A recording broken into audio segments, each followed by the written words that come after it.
Here is a quick video on prepping files for transparencies. We're not going to get into Photoshop too much here. We're mostly going to start with, just in this case, a color image of the artist and a goat. And we're going to get this file ready to turn into a transparency for screen printing or for photo etching. So the first thing I do is I change the image to a grayscale image. And then the next thing I'm going to do is I'm going to adjust the levels. And the levels are just a slightly fancier version of brightness contrast. So this is called a histogram. It's a graphic representation of all of the tonal or color information in an image. And the little sliders you can see will make some changes. So ultimately what I'm going for with photo etching in particular is an image that's a little bit more contrasty, but I also want to keep some of the middle tones. Photo etching doesn't do great when it's all middle tones, so you want an image, again, that's a little punchier, a little more black, a little more white, and some value in the middle. And when I get to where I want, I click OK, and then I need to resize this image. So I want to make sure, because I've just pulled it out of my camera roll, I want to make sure it's the right size. So I changed the resolution to 150, as you'll see there, and then in this case I'm going to just decide on a height, and I've decided on 8 inches for this particular image, and I click OK, and the image is resized. And now I'm ready to save it. Assuming this is what I want for my transparency, I'm going to save. And you'll note that in this case it starts out as a JPEG, but I really want to change this to a Photoshop file. Photoshop's available in the studio, so even if you don't have Photoshop on your home computer, you can do all of this sort of thing in the studio.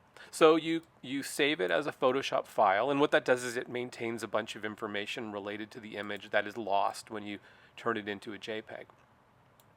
You can either put it onto a USB drive and then give it to me in person, or you can, if you're able to do this from your own computer, you can stick it into your email program and send me an email with a subject line like photo etching ready.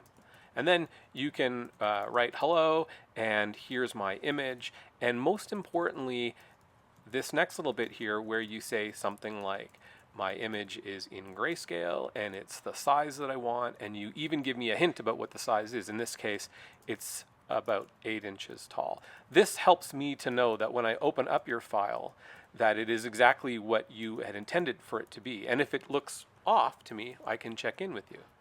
So that's it. Send it as an email or put it on a USB drive and hand it over to me.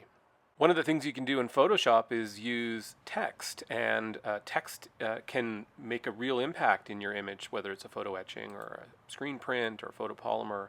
I'm not going to talk too much about how to use it, but I'm going to show you that if you were applying text in Photoshop, what you should do to your file to ensure the text stays really crisp. It doesn't get kind of degraded, or it doesn't get jagged around the edges.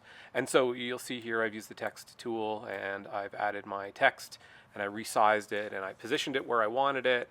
And over here you'll see that I've got 2 layers now. I've got the original layer in the background and I've got the text layer above, and the little text layer has a T next to it. And it's important that we leave these layers as they are. We don't flatten this image. This is why we don't turn it into a JPEG, and this is why working with text from other programs, maybe that you have on your computer or your phone, aren't always great. Photoshop allows you to keep the layers, and the layers are important because it will preserve the text as a vector. And all you need to know about vectors is they stay sharp when you print them. And one last note here, if you're making a photopolymer plate for letterpress. I'm going to start with an image. I'm going to pull it into Photoshop. The image is the size I want. It's in black and white. It's the resolution that I need it to be. You can see it's in grayscale. And we're going to click on image size just to double check. And in fact, it is 8:6 in this case at 150 ppi. And I need to invert this image. And it's super simple. Image, adjustments, invert. Now you've got an image that is white where it used to be black and black where it used to be white.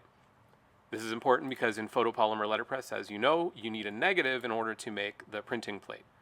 So that's it. If the image is at the right size and it is in grayscale and you've inverted it, it's ready to be saved, in this case again as a Photoshop file, and then sent to me via USB or email.